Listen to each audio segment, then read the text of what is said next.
em cima. Sério? Ai, que susto, moleque, desgramento.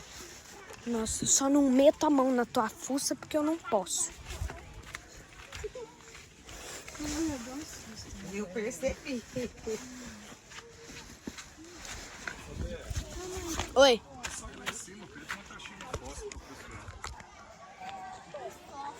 Tá, vou lá. Tá. Galera, tô tendo que pedir uma caixinha de fósforo por causa que não tem. Esconde.